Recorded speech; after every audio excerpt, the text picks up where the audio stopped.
Hi everyone! In this video, I'm going to review another one of my favorite Spider-Man episodes, The Menace of Mysterio, which is based on the comic issue Amazing Spider-Man number 13. This episode begins with Spider-Man committing a robbery, and this of course is reported in the news.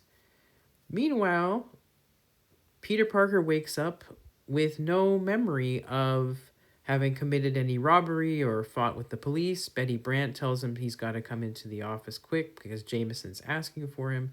Peter wonders if he has dissociative identity disorder, but actually, Mysterio is the real culprit.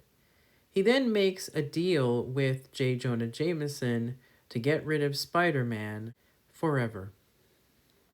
This episode has a lot going for it, and that's why it's one of my favorites. It is suspenseful, dynamic.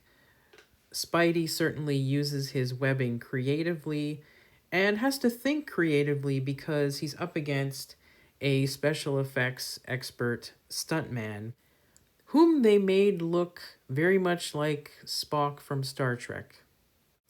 There's several great action sequences in this particular episode, and Spider-Man is facing an ultimatum that he has to go up against Mysterio on the Brooklyn Bridge.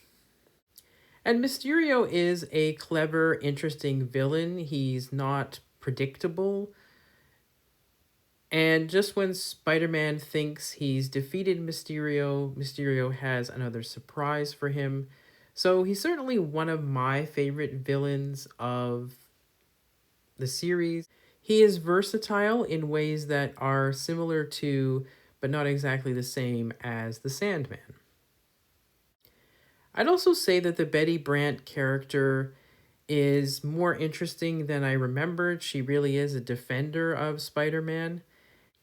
And the final act of this episode takes place on a movie set, which is perfect because there's really not so many limits with a setting such as that. This is also a great villain introduction episode, just like the Sands of Crime was. And we get to see just how ruthless and cold-hearted Jameson is. So overall, I highly recommend The Menace of Mysterio. It is a great episode overall, one of the best, and it's an interesting adaptation of the comic book story from the same period. Thanks for watching. Bye for now.